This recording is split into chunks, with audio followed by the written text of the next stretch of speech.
This is a continuation of The Hour of the Dragon, also known as Conan the Conqueror, by Robert E. Howard, comprising Part 21. Part 21, Drums of Peril. Confirmation of the war came when the army of Powhatan, 10,000 strong, marched through the southern passes with waving banners and shimmer of steel. And at their head, the spies swore, rode a giant figure in black armor, with the royal lion of Aquilonia worked in gold upon the breast of his rich silken surcoat. Conan lived, the king lived. There was no doubt of it in men's minds now, whether friend or foe. With the news of the invasion from the south, there also came word, brought by hard-riding couriers, that a host of Gundermen was moving southward, reinforced by the barons of the northwest and the northern Bosonians. Tarascus marched with 31,000 men to Galparan on the river Shirki, which the Gundermen must cross to strike at the towns still held by the Nemedians. The Shirki was a swift, turbulent river rushing southwestward through rocky gorges and canyons, and there were few places where an army could cross at that time of the year, when the stream was almost bank full with the melting of the snows. All the country east of the Shirki was in the hands of the Nemedians, and it was logical to assume that the Gundermen would attempt to cross either at Galparan or at Tanasul, which lay to the south of Galparan. Reinforcements were daily expected from Nemedia, until word came that the king of Ophir was making hostile demonstrations on Nemedia's southern border, and to spare any more troops would be to expose Nemedia to the risk of an invasion from the south. Amalric and Valerius moved out from Tarantia with 25,000 men, leaving as large a garrison as they dared to discourage revolts in the cities during their absence. They wished to meet and crush Conan before he could be joined by the rebellious forces of the kingdom. The king and his Powhatanians had crossed the mountains, but there had been no actual clash of arms, no attack on towns or fortresses. Conan had appeared and disappeared. Apparently he had turned westward through the wild, thinly settled hill country, and entered the Bosonian marches, gathering recruits as he went. Amalric and Valerius with their host, Nemedians, Aquilonian renegades, and ferocious mercenaries, moved through the land in baffled wrath, looking for a foe which did not appear. Amalric found it impossible to obtain more than vague general tidings about Conan's movements. Scouting parties had a way of riding out and never returning, and it was not uncommon to find a spy crucified to an oak. The countryside was up and striking as peasants and country folk strike, savagely, murderously, and secretly. All that Amalric knew certainly was that a large force of Gundermen and northern Bosonians was somewhere to the north of him, beyond the Shirki, and that Conan, with a smaller force of Powhatanians and southern Bosonians, was somewhere to the southwest of him.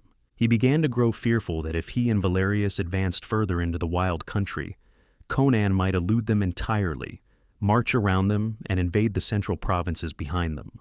Amalric fell back from the Shirki Valley and camped in a plain a day's ride from Tanasul. There he waited. Tarascus maintained his position at Galparan, for he feared that Conan's maneuvers were intended to draw him southward, and so let the Gundermen into the kingdom at the northern crossing. To Amalric's camp came Zaltotin, in his chariot drawn by the uncanny horses that never tired, and he entered Amalric's tent, where the baron conferred with Valerius over a map spread on an ivory camp table. This map Zaltotin crumpled and flung aside. "What your scouts cannot learn for you," quoth he, "my spies tell me, though their information is strangely blurred and imperfect, as if unseen forces were working against me. Conan is advancing along the Shirki River with 10,000 Powhatanians, 3,000 southern Bosonians, and barons of the west and south with their retainers to the number of 5,000. An army of 30,000 Gundermen and northern Bosonians is pushing southward to join him. They have established contact by means of secret communications used by the cursed priests of Asura, who seem to be opposing me and whom I will feed to a serpent when the battle is over. I swear it by Set. Both armies are headed for the crossing at Tanasul, but I do not believe that the Gundermen will cross the river. I believe that Conan will cross instead and join them. Why should Conan cross the river? Because it is to his advantage to delay the battle. The longer he waits, the stronger he will become, the more precarious our position. The hills on the other side of the river swarm with people passionately loyal to his cause, broken men, refugees, fugitives from Valerius's cruelty. From all over the kingdom, men are hurrying to join his army, singly and by companies. Daily, parties from our armies are ambushed and cut to pieces by the country folk. Revolt grows in the central provinces, and will soon burst into open rebellion. The garrisons we left there are not sufficient, and we can hope for no reinforcements from Numidia for the time being. I see the hand of Palantades in this brawling on the Ophirian frontier. He has kin in Ophir. If we do not catch and crush Conan quickly, the provinces will be in a blaze of revolt behind us. We shall have to fall back to Tarantia to defend what we have taken, and we may have to fight our way through a country in rebellion, with Conan's whole force at our heels, and then stand siege in the city itself, with enemies within as well as without. No, we cannot wait. We must crush Conan before his army grows too great, before the central provinces rise. With his head hanging above the gate at Tarantia, you will see how quickly the rebellion will fall apart. Why do you not put a spell on his army to slay them all? Asked Valerius, half in mockery. Zaltotin stared at the Aquilonian as if he read the full extent of the mocking madness that lurked in those wayward eyes. Do not worry, he said at last. My arts shall crush Conan finally like a lizard under the heel, but even sorcery is aided by pikes and swords. If he crosses the river and takes up his position in the Garalian hills, he may be hard to dislodge, said Amalric. But if we catch him in the valley on this side of the river, we can wipe him out. How far is Conan from Tanasul? At the rate he is marching, he should reach the crossing sometime tomorrow night. His men are rugged and he is pushing them hard. He should arrive there at least a day before the Gundermen. Good. Amalric smote the table with his clenched fist. I can reach Tanasul before he can. I'll send a rider to Tarascus, bidding him follow me to Tanasul. By the time he arrives, I will have cut Conan off from the crossing and destroyed him. Then our combined force can cross the river and deal with the Gundermen. Zaltotin shook his head impatiently. A good enough plan if you were dealing with anyone but Conan, but your 25,000 men are not enough to destroy his 18,000 before the Gundermen come up. They will fight with the desperation of wounded panthers. And suppose the Gundermen come up while the hosts are locked in battle. You will be caught between two fires and destroyed before Tarascus can arrive. He will reach Tanasul too late to aid you. What then? Demanded Amalric. Move with your whole strength against Conan, answered the man from Acheron. Send a rider bidding Tarascus join us here. We will wait his coming, then we will march together to Tanasul. But while we wait, protested Amalric, Conan will cross the river and join the Gundermen. Conan will not cross the river, answered Zaltotin. Amalric's head jerked up, and he stared into the cryptic dark eyes. What do you mean?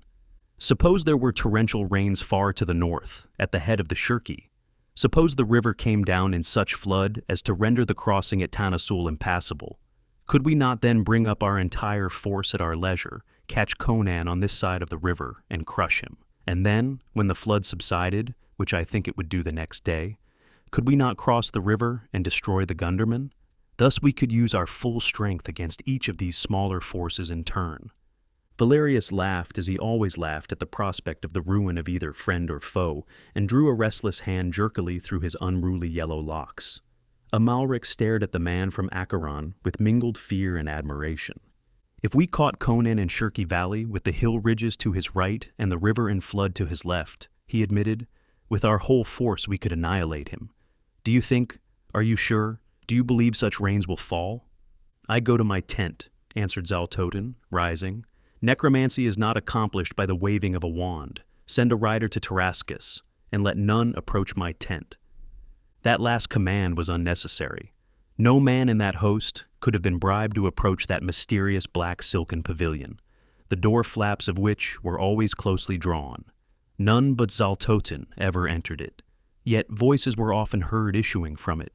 Its walls billowed sometimes without a wind, and weird music came from it. Sometimes, deep in midnight, its silken walls were lit red by flames flickering within, limning misshapen silhouettes that passed to and fro.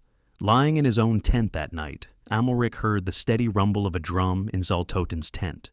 Through the darkness, it boomed steadily, and occasionally the Nemedian could have sworn that a deep, croaking voice mingled with the pulse of the drum, and he shuddered, for he knew that voice was not the voice of Zaltotin.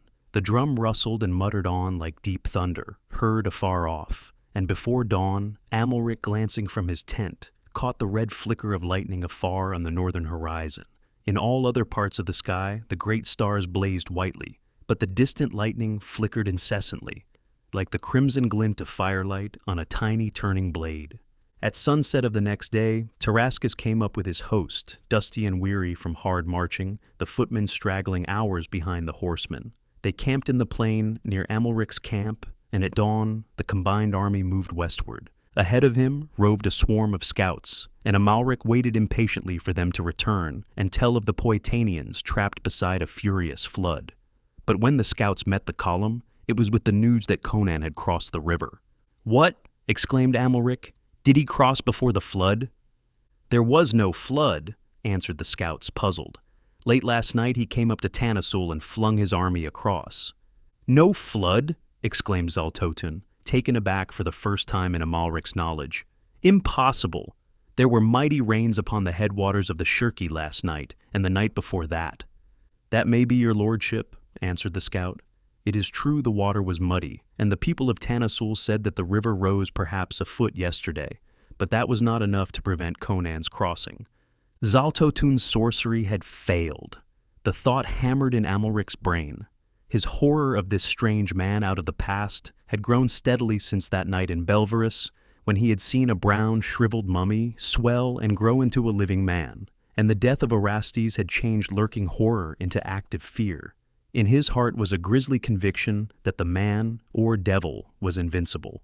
Yet now he had undeniable proof of his failure. Yet even the greatest of necromancers might fail occasionally, thought the Baron.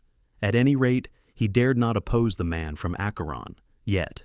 Orestes was dead. Writhing in Mitra only knew what nameless hell, and Amalric knew his sword would scarcely prevail where the black wisdom of the renegade priest had failed. What grisly abomination Zaltotun plotted lay in the unpredictable future. Conan and his host were a present menace against which Zaltotun's wizardry might well be needed before the play was all played. They came to Tanasul, a small fortified village at the spot where a reef of rocks made a natural bridge across the river, passable always except in times of greatest flood. Scouts brought in the news that Conan had taken up his position in the Garalian hills, which began to rise a few miles beyond the river, and just before sundown, the Gunderman had arrived in his camp. Amalric looked at Zaltotun, inscrutable and alien in the light of the flaring torches. Night had fallen. "What now? Your magic has failed. Conan confronts us with an army nearly as strong as our own, and he has the advantage of position. We have a choice of two evils: to camp here and await his attack, or to fall back toward Tarantia and await reinforcements." "We are ruined if we wait," answered Zaltotun. "Cross the river and camp on the plain. We will attack at dawn." "But his position is too strong," exclaimed Amalric. "Fool!" A gust of passion broke the veneer of the wizard's calm. "Have you forgotten Valkia? Because some obscure elemental principle prevented the flood, do you deem me helpless? I had intended that your spears should exterminate our enemies. But do not fear. It is my arts that shall crush their host. Conan is in a trap. He will never see another sunset. Cross the river." They crossed by the flare of torches. The hooves of the horses clinked on the rocky bridge, splashed through the shallows. The glint of the torches on shields and breastplates was reflected redly in the black water. The rock bridge was broad on which they crossed, but even so, it was past midnight before the host was camped in the plain beyond. Above them, they could see fires winking redly in the distance. Conan had turned at bay in the Garalian hills, which had more than once before served as the last stand of an Aquilonian king. Amalric left his pavilion and strode restlessly through the camp. A weird glow flickered in Zaltotun's tent, and from time to time, a demoniacal cry slashed the silence, and there was a low, sinister muttering of a drum that rustled rather than rumbled. Amalric, his instincts whetted by the night and the circumstances, felt that Zaltotun was opposed by more than physical force. Doubts of the wizard's power assailed him. He glanced at the fires high above him, and his face set in grim lines. He and his army were deep in the midst of a hostile country. Up there among those hills lurked thousands of wolfish figures, out of whose hearts and souls all emotion and hope had been scourged except a frenzied hate for their conquerors, a mad lust for vengeance. defeat meant annihilation, retreat through a land swarming with blood-mad enemies. And on the morrow he must hurl his host against the grimmest fighter in the western nations and his desperate horde, if Zaltotun failed them now. Half a dozen men-at-arms strode out of the shadows. The firelight glinted on their breastplates and helmet crests. Among them, they half led, half dragged a gaunt figure in tattered rags. Saluting, they spoke. "My lord, this man came to the outposts and said he desired word with King Valerius. He is an Aquilonian." He looked more like a wolf the traps had scarred. Old sores that only fetters make showed on his wrists and ankles.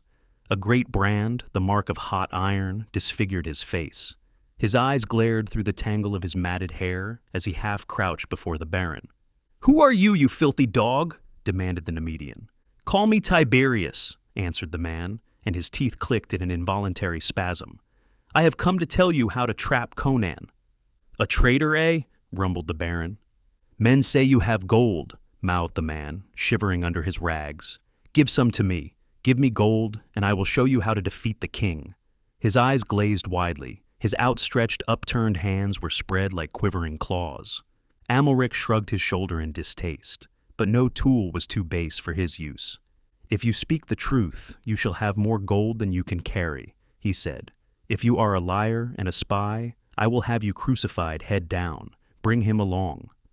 In the tent of Valerius, the Baron pointed to the man who crouched shivering before them, huddling his rags about him. "He says he knows a way to aid us on the morrow. We will need aid if Zaltotun's plan is no better than it has proved so far. Speak on, dog." The man's body writhed in strange convulsions. Words came in a stumbling rush. "Conan camps at the head of the Valley of Lions. It is shaped like a fan, with steep hills on either side. If you attack him tomorrow, you will have to march straight up the valley. You cannot climb the hills on either side. But if King Valerius will deign to accept my service, I will guide him through the hills and show him how he can come upon King Conan from behind. But if it is to be done at all, we must start soon. It is many hours riding, for one must go miles to the west, then miles to the north, then turn eastward and so come into the Valley of Lions from behind, as the Gundermen came." Amalric hesitated, tugging his chin. In these chaotic times, it was not rare to find men willing to sell their souls for a few gold pieces. "If you lead me astray, you will die," said Valerius. "You are aware of that, are you not?" The man shivered, but his wide eyes did not waver. "If I betray you, slay me." "Conan will not dare divide his force," mused Amalric. "He will need all his men to repel our attack. He cannot spare any to lay ambushes in the hills. Besides, this fellow knows his hide depends on his leading you as he promised. Would a dog like him sacrifice himself? Nonsense. No, Valerius, I believe the man is honest. Or a greater thief than most, for he would sell his liberator," laughed Valerius. "Very well, I will follow the dog. How many men can you spare me?" 5,000 should be enough," answered Amalric. "A surprise attack on their rear will throw them into confusion, and that will be enough. I shall expect your attack about noon." "You will know when I strike," answered Valerius. As Amalric returned to his pavilion, he noted with gratification that Zaltotun was still in his tent, to judge from the blood-freezing cries that shuddered forth into the night air from time to time. When presently he heard the clink of steel and the jingle of bridles in the outer darkness, he smiled grimly. Valerius had about served his purpose. The Baron knew that Conan was like a wounded lion that rends and tears even in his death throes. When Valerius struck from the rear, the desperate strokes of the Cimmerian might well wipe his rival out of existence before he himself succumbed. So much the better. Amalric felt he could well dispense with Valerius once he had paved the way for a Nemedian victory. The 5,000 horsemen who accompanied Valerius were hard-bitten Aquilonian renegades for the most part. In the still starlight, they moved out of the sleeping camp, following the westward trend of the great black masses that rose against the stars ahead of them. Valerius rode at their head, and beside him rode Tiberius, a leather thong about his wrist gripped by a man-at-arms who rode on the other side of him. Others kept close behind with drawn swords. "Play us false, and you die instantly," Valerius pointed out. "I do not know every sheep path in these hills, but I know enough about the general configuration of the country to know the directions we must take to come in behind the Valley of Lions. See that you do not lead us astray." The man ducked his head, and his teeth chattered as he volubly assured his captor of his loyalty, staring up stupidly at the banner that floated over him, the golden serpent of the old dynasty. Skirting the extremities of the hills that locked the Valley of Lions, they swung wide to the west. An hour's ride, and they turned north, forging through wild and rugged hills, following dim trails and tortuous paths. Sunrise found them some miles northwest of Conan's position, and here the guide turned eastward and led them through a maze of labyrinths and crags. Valerius nodded, judging their position by various peaks thrusting up above the others. He had kept his bearings in a general way, and he knew they were still headed in the right direction. But now, without warning, a gray fleecy mass came billowing down from the north, veiling the slopes, spreading out through the valleys. It blotted out the sun. The world became a blind gray void in which visibility was limited to a matter of yards. Advance became a stumbling, groping muddle. Valerius cursed. He could no longer see the peaks that had served him as guideposts. He must depend wholly upon the traitorous guide. The golden serpent drooped in the windless air.